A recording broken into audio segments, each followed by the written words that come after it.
네, 오늘 복음의 빛 이런 제목입니다. 여러분 요한복음 1장 9절에 보면 예수님이 이 세상에 빛으로 오셨대죠. 근데 무슨 빛요? 참빛으로 오셨답니다. 그래서 그 예수님이 빛으로 오셨는데 그 빛은 뭐냐면 사람들에게 이렇게 뭐냐면 생명을 주는 빛이라는 거예요. 그러니까 우리가 생명을 얻게 된 것은 누구 때문에요? 예수님의 빛 때문에. 예수님 빛 때문에 생명을 얻게 됐다라는 거예요. 여러분 이 세상의 빛을 한번 봐보세요. 여러분 빛이 만약에 없으면 어떻게 될까요? 모든 생물들이 살아갈 수 없어요. 빛에 의해서 강합성 작용을 해야 되는데 할 수도 없고요. 빛이 없으면 살 수가 없어요. 여러분 창조할 때에 제일 첫 번째 창조한 게 뭐예요? 빛이에요. 네. 그전에는 성경에 보면 어떻게 돼 있어요? 땅이 혼돈하고 공허하며 흑암이 깊음 위에 있고 그럴 때 하나님께 첫째 날 빛을 만들었어요. 빛이 없으면요 사람은 살아갈 수가 없어요. 이 말은 예수의 빛이 없으면 영적으로도 여러분 살아갈 수 없다라는 거예요. 네. 그래서 우리는 예수의 빛이 우리 속에 있는 사람들이에요. 그러니까 너희가 빛이다라고 할 때는 어떤 의미냐면 우리는 예수님의 빛을 반사받은 그런 빛인 거예요. 네. 마태복음 5장 14절에 너희는 세상에 빛이라 그랬어요. 그러니까 이 빛이 희미해지면 안 되는 거예요. 항상 밝게 비춰야 돼요. 여러분 집에서도 불이 밝지 않으면 어떻게 해요? 좀 답답하죠? 화내야 되잖아요. 근데 오늘 6절의 말씀에도 뭐라고 했냐면 우리 예수 믿는 사람들에게는 우리 마음에도 빛이 있답니다. 마음에도 예수의 빛이 있대요. 그러니까 예수 믿는 사람들은 마음이 세상 사람들보다 더 밝을까요? 안 밝을까요? 밝아요. 우리 마음 속에 있는 우리 마음에는 예수의 빛이 있기 때문에 여러분 그 사랑의 빛이 세상 사람들하고 다르고요. 소망의 마음에 있는 소망의 빛조차 다르고요. 믿음의 빛조차 다르고 우리 마음 속에 있는 빛이 달라요. 우리는 예수 믿는 사람들은 마음에도 빛이 있는 사람이에요. 그래서 우리가 이 빛을 잘 비추면 어떤 일들이 나타나냐면 만약에 우리 마음에 사랑의 빛이 있어요. 소망의 빛이 있어요. 이 빛을 가지고 누군가에게 그 빛을 비추면요. 다 죽어가는 사람에게도요. 그 사람에게 사랑의 빛을 비춰주고 소망의 빛을 막 주면 있잖아요. 그 사람이 살아나게 돼 있어요. 우리가 그런 존재들이에요. 아멘? 그러니까 이걸 우리가 믿음으로 믿으셔야 돼요. 우리는 빛이 있어요. 예수의 빛이 있는 사람들이에요. 그냥 누가 뭐라 그래도 아무리 사단이 뭐라 그래도 다른 사람이 뭐라고 해도 빛이 있어요. 단지 그 빛이 희미하게 있느냐 밝게 있느냐의 차이지 우리 안에 다 빛이 있어요. 예수의 빛이 있어요. 네. 여러분 빛만 우리에게 있는 게 아니고 우리에게는 무엇도 있냐면 불도 있어요. 여러분 레기에 보면 하나님께서 대제사장을 세우잖아요. 제사장들을 세우죠. 그래서 첫 번째 번제를 행할 때 그 불이 여러분 사람이 인위적으로 만든 불이어서요. 하늘에서 내린 불이었어요. 하늘에서 내린 불이었어요. 첫 번째 번제를 드릴 때 그 불은 하늘에서 내렸어요. 그리고 하나님께서 뭐라고 말씀하셨냐면 절대 이 불을 퍼뜨리지 않도록 해라 그랬어요. 근데 그 불이 실내에 있었을까요? 실외에 있었을까요? 밖에 있었어요. 번제단이 밖에 있었잖아요. 그러면 여러분 생각해 보세요. 어떨 때는 일기가 똑같지만은 않잖아요. 어떨 때는 막 강한 모래폭풍이 불 수도 있을 것이고 비가 올 수도 있고 천둥 번개가 칠 수도 있잖아요. 그럼 여러분 어떻게 그 불을 꺼지지 않고 어떻게 그 불을 유지할 수 있죠? 그게 제사장들의 사명이었어요. 불이 꺼지지 않아야 돼요. 예수님께서는 무슨 말씀을 하셨냐면 이런 말씀을 하셨어요. 야, 내가 이 세상에 온 것은 세상에 내가 불을 던지러 왔다. 근데 내가 원하는 불이 만약에 너희들에게 붙었으면 내가 더 이상 뭐 할 말이 있겠나. 근데 너희들에게 그 불이 없다라는 거예요. 그래서 예수님이 답답하다라는 거예요. 여러분 우리 속에는 하나님께서 성령께서 예수를 믿으면 주시는 불이 있어요.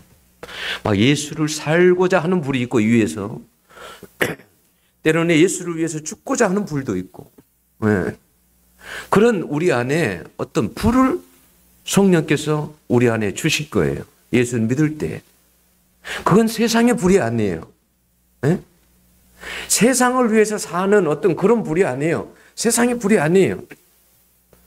그건 하나님께로부터 오는 불은 하나님을 위해서 할 수 있도록 우리 마음 가운데 그런 불이 주어져 있어요.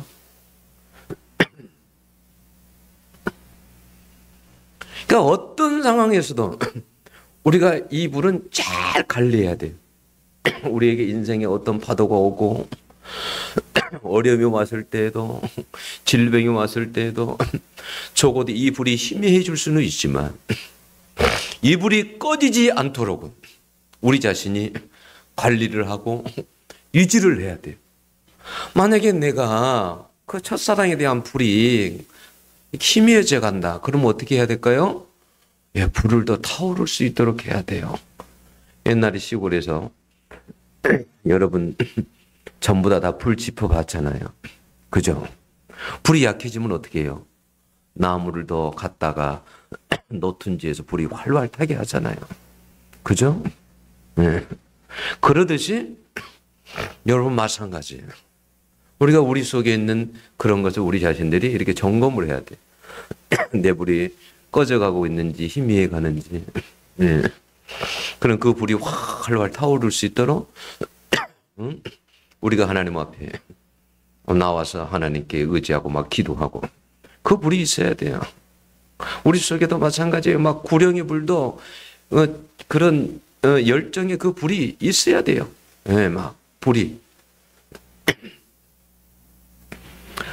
오늘 4장 1절에 보면 우리가 이 직분을 받아 국련하심을 입은 대로 낙심하지 아니하고 그랬어요. 사도 바울은 하나님께로부터 직분을 받았습니다. 왜냐하면 처음 하나님을 만날 때 하나님께서 뭐라고 그랬어요? 예수님께서 내가 너를 이방인을 위한 그릇으로 내가 너를 택하고 너를 사용하겠다. 하나님께 주신 직분이거든요. 그런데 복음을 전하다가 이렇게 보면 때로는 어떤 일들이 생기냐면 낙심할 일들이 생겨요. 아무리 바울 사도여도 이런 바울 사도가 환난도 많고 핍박도 많고 고난도 많았잖아요. 그죠? 그때마다 여러분 사단이 하는 일이 뭐냐면 낙심하게 해서 그 바울의 열정의 불을 꺼버리게 하는 거예요. 자꾸. 여러분 바울이 고린도에도 고린도 교회를 세울 때도 1년 6개월 동안 있으면서 교회를 세웠습니다. 그런데 고린도 교인들에게도 얼마나 많은 비판을 받았는지 몰라요. 네, 바울이. 사람들은요, 여러분, 그 바울에 대해서 정말 많은 비판을 해서 보기만 해도 키가 좀 작잖아요. 그리고 오다리고 머리도 벗겨지고 그러니까 키도 작고 뭐 볼품도 없고, 응? 뭐 말도 뭐 제대로 시원찮지도 않고 글은 조금 뭐 좀 쓰는 것 같은데 힘이 있는 것 같은데 사람들이 막 인간적으로 막 판단을 합니다. 그리고 그뿐만이 아니라 하나님께 세우신 직분임에도 불구하고 바울 사도에게 뭐라고 하냐면 바울이 정말 사도 맞아? 아니 예수님하고 예수님이 12제자처럼 예수님하고 같이 안 다녔잖아. 근데 무슨 사도야. 응? 하면서 사람들이 바울을 비판하게 되는 거예요. 여러분, 이게 누가 하는 일일까요? 사실은 사단이 하는 일이에요. 하나님의 일을 하다 보면 꼭 사단이 사람을 낙심하게 만듭니다. 네, 그런 일들이 정말 많아요. 그럴 때 여러분들이 분별을 정말 잘 하셔야 돼요.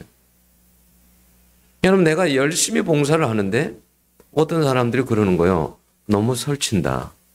아, 무슨 속셈이 있나 봐. 저렇게 열심히 하는 건.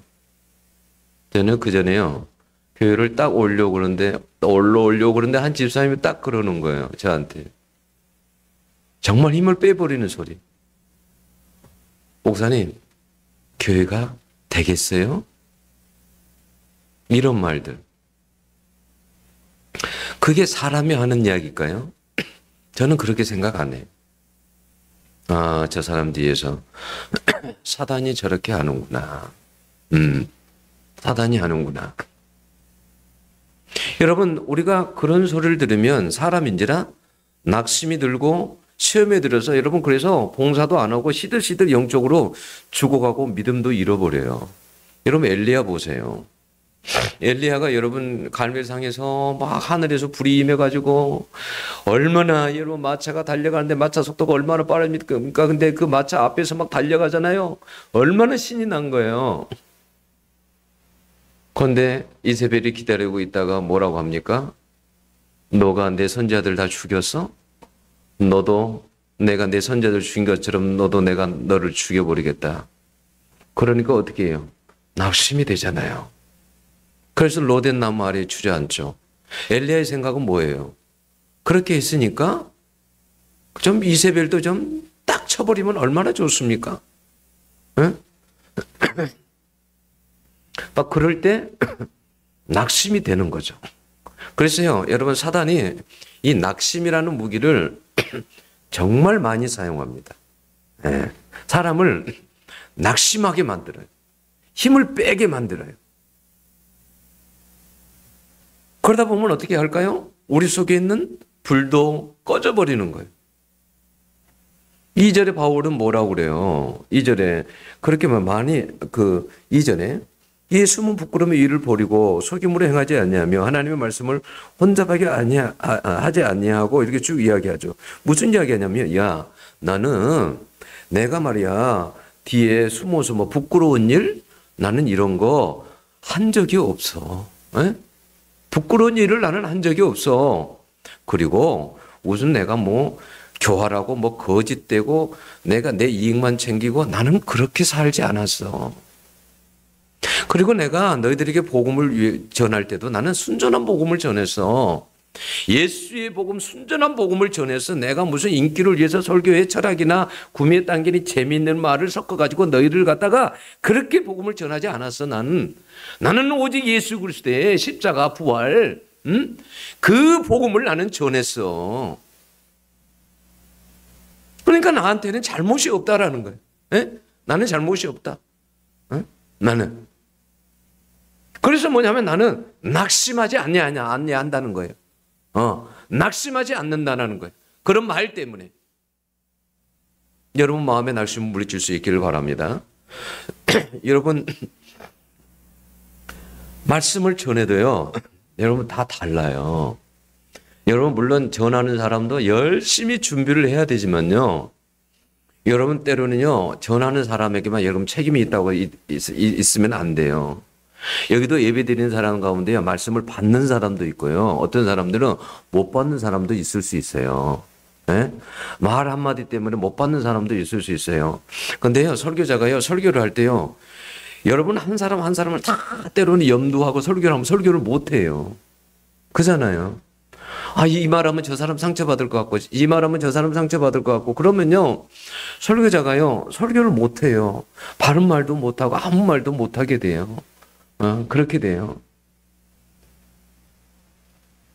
그러니까, 어떨 땐 이렇게 말씀을 준비해서 막 전한다고 하지만, 여러분, 그 말씀을 다 받는 게 아니에요.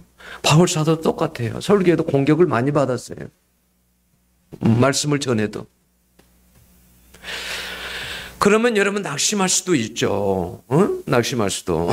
그래도 여러분들이 설교 끝나고 나면 나갈 때, 아유, 목사 오늘 말씀이 힘이 됐습니다. 이러면 얼마나 힘이 돼요. 그죠? 그러면 굉장히 힘이 될 거 아니에요. 웃는 사람들은 지금 한 번도 안 해봤다는 이야기야. 그런 이야기 한마디라도 힘이 굉장히 되죠. 근데 예를 들어서 뭐, 오늘 그 말씀이 목사님 꼭 나한테 한 것 같네? 이러면 목회자가 어떻게 할까요? 이게 좀, 움츠러들잖아요.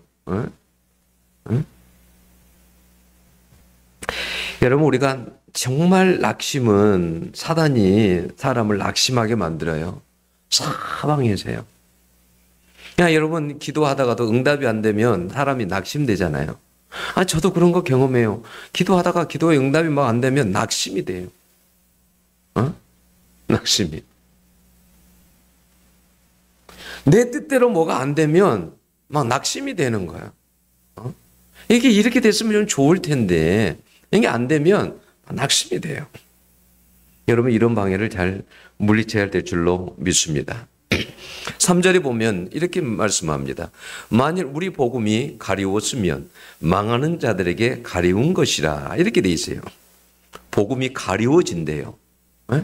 복음을 전할 때 이 복음이 그대로 온 게 아니라 이렇게 딱 가리워진답니다. 우리 앞에 어떤 수건이 딱 놓여져 있는 것처럼 가려져 있대요. 어떤 사람에게는. 근데 가리우다는 말이 이게 수동태거든요. 다시 말하면 뭐냐면 누군가가 가리우는 방해자가 있다라는 거예요. 그러면 이 방해자가 누굴까? 여러분, 사절에서 뭐라고 그래요? 그 중에 이 세상의 신이 믿지 아니하는 자들의 마음을 혼미케 하여 그리스도의 영광의 복음의 강체가 비치지 못하게 함이니 그랬어요. 누가 방해한다고요? 사단이요. 이 세상 신이요. 그러니까 이 시대의 신이, 이 세상의 신이 불신자들의 마음은 눈멀게 했다라는 거예요. 눈이 멀게 해버리는 거예요. 복음의 강체가 비춰지지 못하도록 그걸 딱 가로막아버리는 거예요. 막아버리는 거예요. 그러니까 그걸 절대 못 보는 거예요. 이런 방해자가 있기 때문에 믿지를 못하는 것입니다. 4절에 비추지 못하게 함이니 그랬잖아요. 그러니까 우리가 어떻게 해야 돼요? 이런 사람들을, 불신자들을 놓고 기도할 때 대적하고 우리가 대신 기도해야 돼요. 왜냐하면 그들은 그런 기도를 못해요. 그리고 그런 것을 영적으로 볼 수 있는 눈이 없어요. 그러니까 이런 것을 놓고 먼저는 여러분 그것을, 방해자를 제거해야 돼요. 그것을 제거해야 돼요. 우리 성경에 있잖아요. 여러분, 사람 마음속에 귀신이 들어와서 강한 자가 있어요. 근데 그 강한 자를 먼저 어떻게 해야 돼요? 끌어내야 돼요. 그걸 끌어내지 않고서는 그 사람을 구해낼 방법이 없어요. 아무리 100번, 1000번 여러분 찾아가도 안 돼요. 그 강한 자를 일단은 끌어내야 돼요. 그게 영적 전쟁인 거예요. 이게 전쟁이, 여러분, 영적으로도 전쟁이 있다는 걸 아셔야 돼요. 전쟁이 있어요. 이 전쟁에서 여러분 이겨야 되는 거예요. 여러분, 근데 그런 방해가 불신자들만 있느냐? 그렇지 않아요. 여러분, 여기 고린도 후서잖아요. 고린도 교인들에게도 마찬가지고 오늘날 우리에게도 마찬가지예요. 그런 사단이 오늘도 이렇게 딱 다 가려버려요. 여러분, 이런 경우 있죠. 예배를 드릴 때요, 여러분, 피곤해가지고 한두 번은 좋을 수 있어요. 그래요, 안 그래요? 좋을 수 있어요. 내가 예를 들어서 여러분, 어제 저녁 한 새벽 3시에 잤다. 그러면 졸리는 건 정상적인 거죠. 그렇지 않아요? 내가 일을 많이 했어요. 그럼 피곤해서 졸릴 수도 있죠. 그런데요, 매주일 와서 좋은다는 것은, 이것은 영적인 문제예요. 아세요? 그건 영적인 문제예요. 그리고 설교만 끝나고 예배만 끝나면 말짱해져요. 정신이 맑아져요. 다 웃는 거 보니까 경험해 본 것 같아요. 경험해 본 것 같아요. 또 여러분, 예배를 드릴 때마다 딴 생각이 자꾸 나는 거예요. 자꾸 딴 생각이 나. 내가 집에다 가스불을 켜놓고 왔나, 안 켜놓고 왔나. 전화해야 되는데, 별별 생각이. 이 예배 끝나면 누구를 만나러 가야 되는데 딴 생각이 계속 나는 거야. 근데 그게 한 번이 그러는 게 아니라 매주 예배 드릴 때마다 그런다. 그러면 여러분 영적으로 생각해 봐야 되는 거예요. 여러분 말씀을 듣는데 그 말씀이 자꾸 내가 싫은 거야. 거부하게 되는 거야. 근데 한 번이 아니라 매주 그러는 거야. 그러면 이건 영적인 문제인 거예요. 그걸 구별하셔야 돼요. 예. 이건 누가복음 8장 12절에 있는 말씀이에요. 길가에 있다는 것은 말씀을 들은 자니 마귀가 와서 그들로 믿어 구원을 얻지 못하게 하려고 말씀을 그 마음에서 빼앗는 것이요 그랬어요. 마음에서 말씀을 빼앗아 버리는 거예요. 왜? 말씀이 마음에 들어가면 마음이 바꾸어지거든요. 그러니까 마음에서 이게 자리 잡지 못하도록 뺏어 가버리는 거예요. 왜? 그래서 구원을 못 받는 거예요. 여러분 사도행전 13장 8절에 보면 바울 사도가 1차 전도의 영을 갔을 때에 총독에게 복음을 전하죠. 근데 그때에 사도행전 13장 8절을 보면 총독으로 믿지 못하게 힘쓰니 그랬어요. 누가 그랬냐면 거짓 선지자 요즘 같으면 마술사에게 그 무당 같은. 나는 요즘 TV 보면 마음에 안 들어 죽겠어요. 왜 이렇게 무당들이 많이 나와? 아니 하면 이제 무당들을 미화시키는 거야. 이제는 모든 국민들이 그걸 보면서 무당들은 굉장히 가까워지게 이제 느끼게 되는 거예요. 네? 옛날에는 무당들은 천시 여겼잖아요. 요즘 무당들은 어떻게 해요? 전부 다 한복 입고 고급 옛날에 양반들 그 옷 입는 것처럼 아주 고급스럽게 옷 입고 나오죠. 네? 이렇게 나와요. 그래가지고 가가지고 무당에게 물어본다고 앉아가지고 이 사람하고 사귀어야 될까요? 말아야 될까요? 하고 막 물어보고 그런 프로그램 있는 거 보면 속이 상해요. 그걸 보고 있는 많은 국민들은 이제는 무당이 정말 가까이 있고 저 사람들이 답을 주는구나. 해답을 주는구나. 인생의 해답을 궁금한 것을 주는구나. 그래서 어떻게 할까요? 그 사람들에게 찾아갑니다. 안 믿는 사람들만 찾아간지 아세요? 집사님, 권사님들도 찾아간다는 거. 응? 미치고 한장할 노릇이에요. 하나님이 얼마나 싫어하시는지 그것을. 하나님은 우리에게 절대 무당식으로 그런 식으로 딱 물어보면 바로 대답해가지고 내 바로 인생을 그렇게 살도록 우리를 만들지 않았어요. 우리는 그저 하나님 믿고 믿음으로 하나님께서 믿음으로 걸어오라는 거예요. 믿음으로 살라는 거예요. 너희들 나를 믿고 따라오라는 거예요. 너무 그런 거 보면 마음이 아파. 근데 박수무당에 막 총독을 믿지 못하게 하는 거예요. 왜 그럴까요? 총독이 믿어버리면 어떻게 될까요? 제일 위에 높으신 분이 믿어버리면 밑에 있는 사람들 다 믿게 되잖아요. 그러니까 이 마귀의 입장에서는 총독이 믿으면 안 되는 거예요. 그러니까 무당을 통해서 뒤에서 못 믿게 하는 거예요. 그래서 바울이 아주 정확하게 보고 말을 합니다. 마귀의 자식이 의의 원수요 바른 길을 굳게 한다고. 응? 정말 맞아요. 마귀의 자식이에요. 의의 원수예요. 정말 바른 길을 굳게 하는 거예요. 정확히 보는 거예요. 우리가 하나님의 일을 하거나 전도를 하면요. 꼭 방해하는 사람들이 있어요. 이스라엘 백성들이 포로에서 돌아왔을 때 성전을 건축하려고 할 때 어떻게 해요? 예루살렘 성을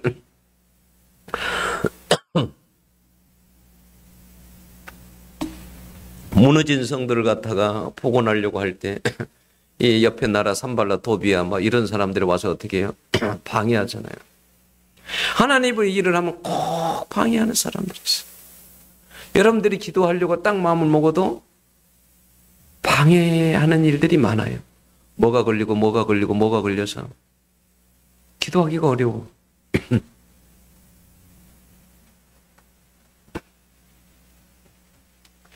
이런 방해자를요 그냥 두면 안 돼요. 싸워서 물리쳐야 됩니다. 이것은 물리치지 못하면요, 내 안에 있는 빛도 희미해지고 내 안에 있는 불도요, 여러분 꺼져갑니다. 여러분 방해자가 있다는 것은 얼마나 힘든지 아세요? 우리가 삶을 살아갈 때도 방해자가 있으면 너무너무 힘들잖아요.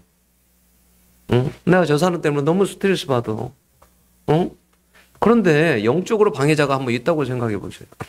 내가 신앙생활을 제대로 할 수 있겠습니까? 하기가 어려워요.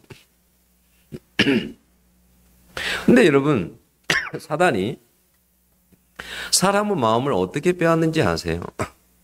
4장 4절을 보면 사단을 이 세상 신이라고 그랬어요.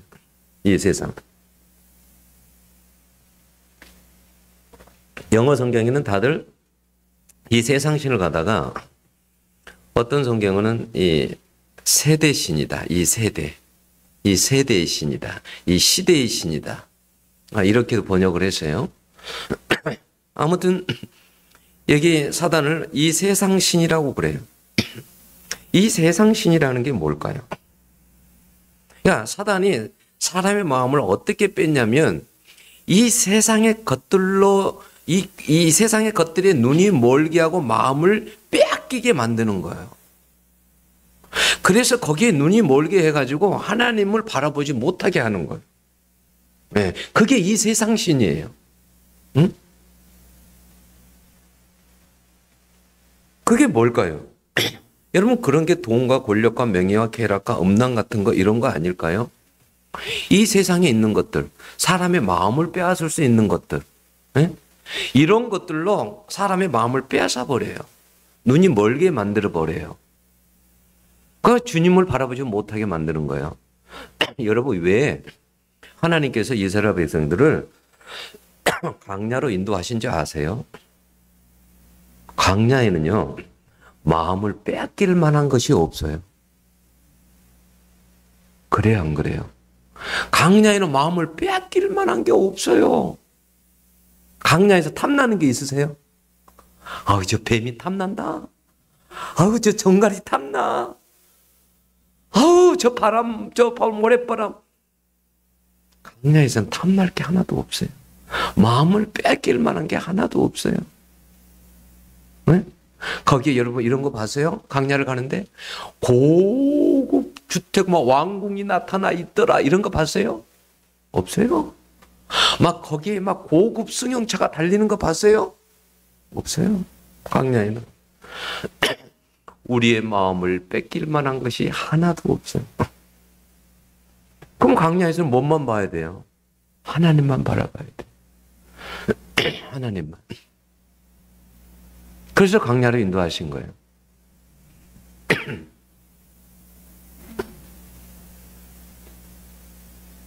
여러분 이 세상에는 마음을 뺏길 만한 것들이 사실은 얼마나 많습니까? 그러지 않아요? 좋은 상가 바다 막 고급 주택 빌딩 고급 자가용 먹고 마시고 춤추고 즐길 수 있는 수많은 곳 멋진 남자와 여자들 각종 취미생활. 어떤 사람이 회사 끝나고 자기 와이프한테 그랬대요. 여보, 나 회사 일이 있어서 네 집에 늦게 가는 줄 알아.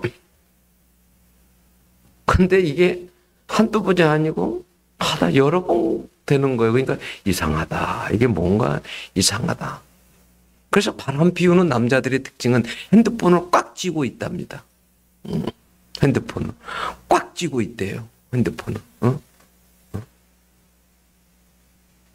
근데 이제 탄로가 난 거예요. 이 남자분이 춤추는 데 가가지고 춤을 추는 거예요. 그러다가 상대 여자를 만나가지고 이제 바람이 난 거예요.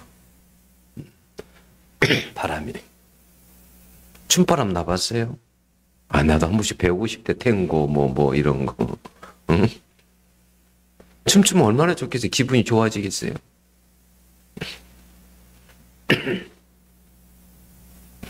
여러분,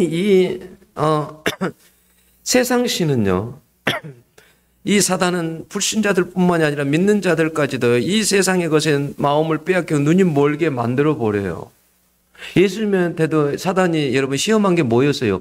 이 세상의 것으로 시험했습니다. 천하만국을 보여주고 내가 다 주겠다. 다 주겠다. 너 높은 것에 뛰어내리고 뭐 인기가 얼마나 좋겠어. 응? 하루아침에 그냥 대문짝만에 신문에 날 거야. 너. 응? 세상 것으로 유혹을 했어요. 세상 것을 다 주겠다라는 거예요. 응? 여러분 아파트 뭐 열채도 아니고 세상을 다 주겠다는데 모든 영광을 다 준다는데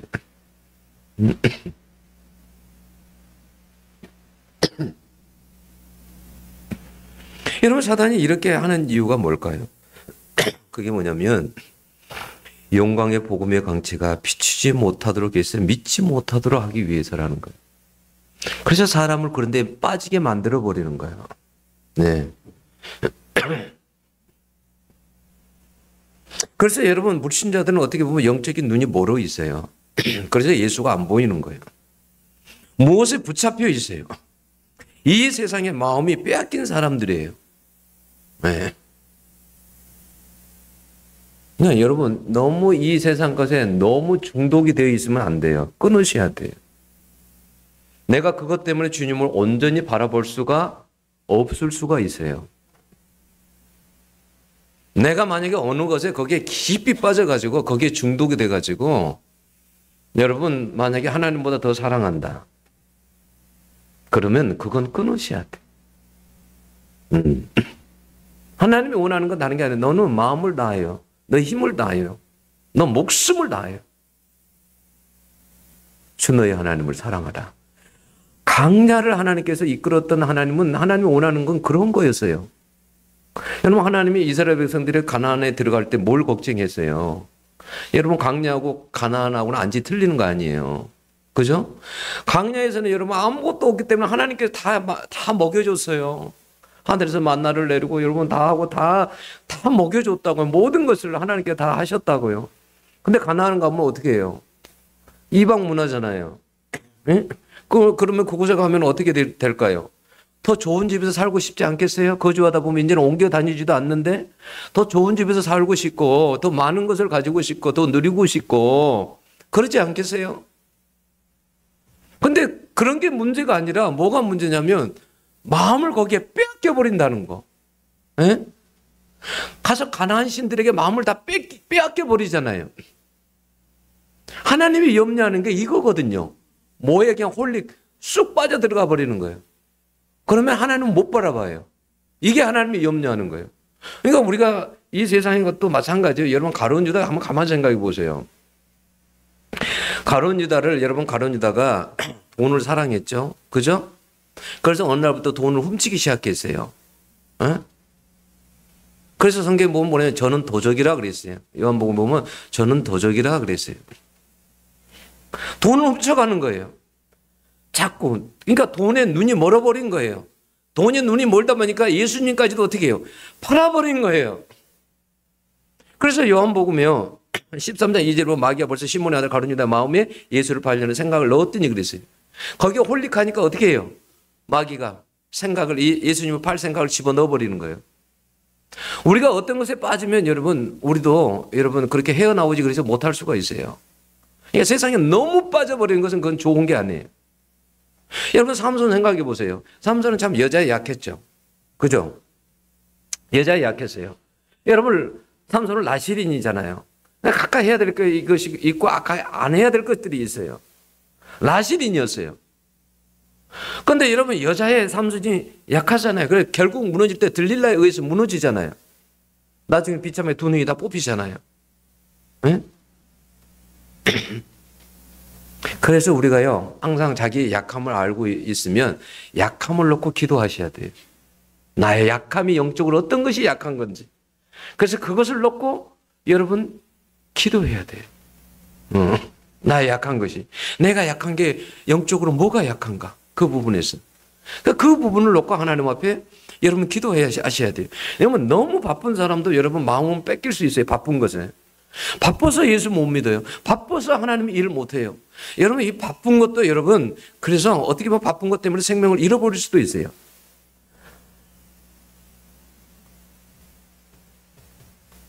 여러분, 요즘은 그래요. 요즘은 또 여러분 음란을 조심해야 돼요. 요즘은 코드가 항상 예수님 시대에도 그렇고 지금도 그렇고 마찬가지예요. 이 음란한 코드는 항상 조심해야 돼요. 우리 가까이에 있습니다. 어린아이들에게도 우리들에게도 모든 사람들에게도 이것은 아주 가까이에 있어요. 목회하는 저에게도 이런 것은 아주 가까이에 있습니다. 여러분, 음란에 빠지면 어떻게 될까요? 여러분, 잠언 7장 8절에 보면 이런 말씀이 있어요. 음녀의 골목 모퉁이로 가까이 하며 그 집으로 들어가는데, 한 소년이 여러분 그 음녀의 골목으로 가는 거예요. 아예 처음부터 가지 말아야지. 음녀의 골목으로 가서 모퉁이로 가까이 하면 그 집으로 들어가는 거예요, 결국은. 근데 성경의 잠언 7장 22절에 뭐라고 하냐면 소가 도살장으로 가는 것 같고 그래요. 소가 도살장으로 가는 것 같대요. 음녀에게 마음을 다 빼앗겨 버리는 거예요. 이것을 뒤에서 누가 하는 걸까요? 사단이 하는 일입니다. 영혼까지도 여러분 마음을 빼앗으면 영혼까지도 쉽게 빼앗아 버려요. 그래서 잠언 여러분 4장 23절에 보면 뭐라고 그랬어요? 무릇 지키를 만한 것보다도 여러분 더욱 너 마음을 지키라. 왜냐하면 생명의 근원이 이에서 남이니라. 그랬어요. 마음을 지키지 않으면 영혼까지도 뺏기게 되는 거예요. 여러분, 불신자들은 그래요. 그런 것들이 세상의 어둠인 줄 몰라요. 우리는 여러분, 밤과 아침이 되면 이건 지금 하나다, 어둡다라는 걸 이게 분간하잖아요. 여러분, 영적으로도 이런 걸 분간할 수 있어야 돼요. 이건 어둠이다. 이건 빛이다. 이런 걸 영적으로도 분간할 수 있어야 돼요. 한번 내가 여러분 물어볼게요. 거짓말, 어둠이에요? 빛이에요? 대답해 보세요. 어둠입니다. 시기하는 거, 어둠일까요? 빛일까요? 어둠이에요. 미움, 어둠일까요? 빛일까요? 어둠입니다. 이렇게 구별할 수 있잖아요. 영적으로 여러분 이 구별을 그렇게 어렵지 않아요.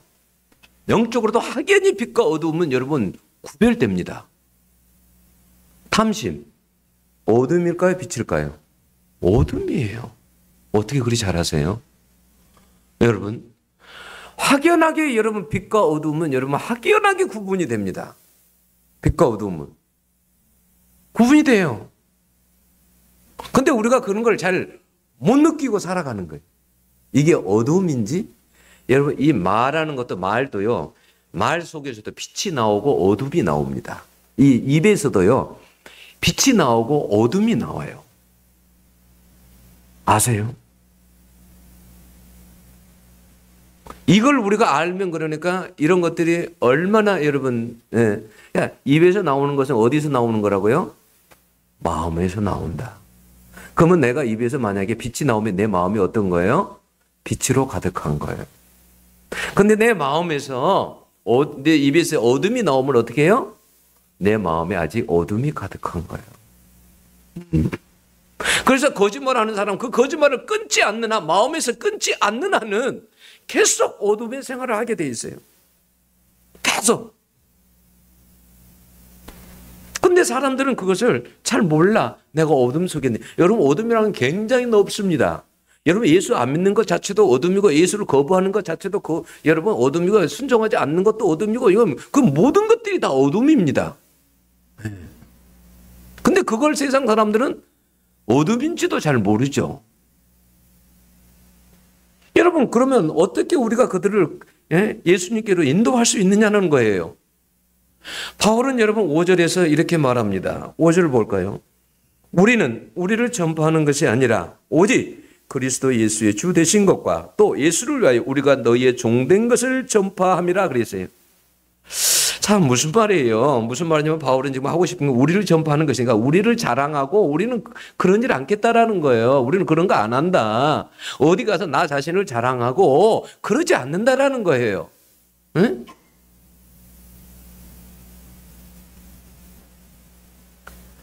오직 예수님의 주 되신 것과 주인 되신 것과 또 예수를 위하여 우리가 너희의 종된 것을 전파한다. 이게 무슨 말일까요? 여러분, 바울은 사람들에게 종처럼 살았습니다. 그 이유가 뭔지 아세요? 예수를 위해서 그랬답니다. 누구를 위해서요? 예수를 위해서 그랬답니다. 예수님이 원하는 것이 무엇입니까? 사람의 한 생명이 구원받는 거. 그래서 그 예수님을 위해서 자기가 종처럼 살았대요. 네? 종처럼. 한 사람이라도 예수 믿게 하려고 그렇게 했다라는 거예요. 그래서요, 고린도전서 9장 19절에는 이렇게 말했어요, 바울이. 스스로 모든 사람에게 종이 된 것은 더 많은 사람을 얻고자 함이라 그랬어요. 내가 많은 사람들에게 종된 모습으로 살아가는 것은, 많은 사람들을 종처럼 내가 섬기고 살아가는 것은 많은 사람들의 생명을 더 얻고자 내가 그렇게 한 것이다. 응? 유대인들이 가면 유대인들을 잘 종처럼 섬겼다라는 거예요. 이방인들이 가면 이방인들을 그렇게 섬기고. 그러면요, 여러분, 왜 내가 믿지 않는 남편, 아내에게 잘 섬겨야 할까요? 그 이유가 뭘까요? 복음의 강체가 비춰지기 위해서, 그 사람의 생명을 얻게 하기 위해서. 그래서 내가 종처럼 낮아지는 거예요. 섬겨야 되는 거예요. 그 사람의 영혼을 구원하려면. 네? 여러분, 하나님은 영적으로 어둠 가운데 있는 사람들에게 복음의 빛, 예수의 생명의 빛을 비추기를 원하십니다. 근데 그게요, 성김의 빛을 비출 때 그러한 것들이 가능하다라는 거예요. 마태복음 5장 16절에 그랬잖아요. 너희의 착한 행실을 보고. 주님께서 너희는 세상의 빛이 되라 소금이다 이렇게 말하면서 너희 착한 행실을 보고. 네? 만약에 내가 착한 일을 해가지고 그 사람이 예수님께 돌아왔어요. 그럼 누구에게 영광이 될까요? 하나님에게 영광이 되는 거죠. 그잖아요. 응? 에베소서 여러분 5장 8절 9절 보면 이렇게 되어 있어요. 빛의 열매는 모든 착함과 의로움, 그러니까 정의죠. 정의와 진실함에 있느니라. 응? 그러니까 우리가 이 세상 속에서 어떤 빛을 계속 비춰야 되냐면, 여러분, 모든 착함, 선을 이야기하는 거예요. 모든 착한 그런 빛을 비추고, 그리고 여러분, 정의를 위해서 정의의 빛을 비춰야 된다는 거예요. 그리고 또 뭐예요? 진실하게 살아가야 된다는 그런 빛을 비추어야 여러분 사람들이 그 빛 가운데로 나온다라는 거예요. 응? 빛 가운데로. 여러분 그러잖아요. 국회의원 중에 여러분 예수 믿는 사람들이 얼마나 많습니까? 그런데 정말 여러분 이렇게 정의를 위해서 여러분 이렇게 진실하게 이렇게 하는 사람들이 얼마나 될까요? 신뢰할 수 없어요. 네. 국회의원도 자기 몸만 살리지 정말 하나님을 위해서 살지 않아요. 그러니까 하나님께 영광이 안 되는 거예요. 그게. 응? 의원직 그만할 생각하고 해야지. 응? 하나님이 세워주신 건데.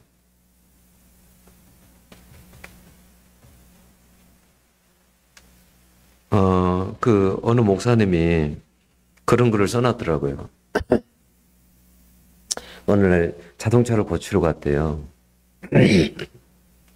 근데 이제 자동차 카센터 이제 사장님이 뭘 잘못 만져갖고 토 고장을 내버린 거예요. 그래갖고 비용이 그게 엄청나게 커졌어요. 그게. 비용이. 난감한 거죠. 여러분 같으면 어떻게 하겠습니까? 저 같으면 아마 변상해달라고 그럴걸요. 근데 이제 이야기를 하다 보니까 자녀가 셋이 있더래요. 어린 자녀들이. 그래서 이제 주인이 어떻게 했으면 좋겠냐고 그래서 그냥 놔두시라고 그냥 제가 알아서 하겠습니다. 그랬다라는 거예요. 나왔어요. 근데 자기가 밖에 차 몰고 다니까 또 차가 한번 고장이 나서 그 뭐 차 부르는 거 있죠. 이런 게 해가지고 거기를 통해 가지고 뭐 이렇게 해가지고 나중에 거기에 또 카센터를 또 가게 된 거예요. 그런 일련의 과정 중에서 이 주인이 마음에 감동을 받은 거예요. 저런 사람도 세상에 있구나 싶어가지고 나중에 이제 목사란 걸 알게 된 거죠. 그래서 혹시 교회가 어디에 있나요? 라고 물어보는 거예요. 어디 있다고 그랬더니 애들 셋하고 와이프하고 그 남편이 교회를 왔더랍니다. 지금도 자기 교인이래요. 네. 그것도 빛이죠. 어떤 사람은요, 가위를 사는데, 그 가위를 사러 가는데, 항상 어떻게 했냐면, 우리들은 심리가 어떻게 좋은 곳을 고르잖아요. 나부터도 좋은 걸 고르거든요. 좋은 걸 골라요. 예, 아니면 못난이보다도 좀 더 크고 좋은 거. 이게 기본적인 사는 심리 아니에요? 빵 가게 갔는데 빵이 조그만 게 있고 큰 게 있어요. 똑같은 가격인데. 그럼 큰 거 고르잖아요. 근데 이 사람은 그 가게에 가가지고 항상 어떻게 하냐면 전도를 해요. 예수 믿으세요. 하고 물건을 사가면 어떻게 하냐면 못난이만 챙겨. 기스나고. 이런 것만 골라서 가는 거야. 그러니까 처음에는 그냥 사람 괜찮다. 이렇게 생각하는데 매번 올 때마다 그래. 근데 이 사람은 예수도 안 믿어. 과일 가게 이 사람은. 나중에 감명을 받은 거예요. 그래서 그 사람이 예수를 믿었답니다. 그러니까 뭐냐면 오늘 제가 하고 싶은 말은 그거죠. 예수님은 빛이라는 거죠. 근데 그 빛이 우리들에게 비춰졌다는 거예요. 반사됐어요. 그래서 우리를 세상에 빛이라고 말하는 거예요. 응? 그러면 우리도 어떻게 하냐면 우리의 빛을 세상 사람들한테 비치면 어떻게 된다고요? 그 사람들이 그 빛에 의해서 믿게 된다는 거예요. 우리는 세상에 어둠의 빛이 아니고 그런 우리의 선함과 착함과 의로움과 진실함에 이런 섬김에 이런 빛을 비추면 그걸 비추면 그 사람들의 그 빛을 받고 자기들도 여러분 믿게 된다는 거예요. 바울이 그래서 종처럼 그렇게 고린도 교인을 섬기고 그렇게 섬겼다라는 거예요. 근데 그걸 막 가리는 존재가 있어요. 누구예요? 사단이에요. 어쩌든지 빛을 가리려고 그래요. 그러니까 여러분 우리가 이것을 알고 한 생명을 여러분 인도할 때도 기도하면서 그런 존재에 대해서 대적하면서 기도하고 우리의 그런 빛을 여러분 사람들에게 비춰야 될 줄로 믿습니다. 기도하겠습니다.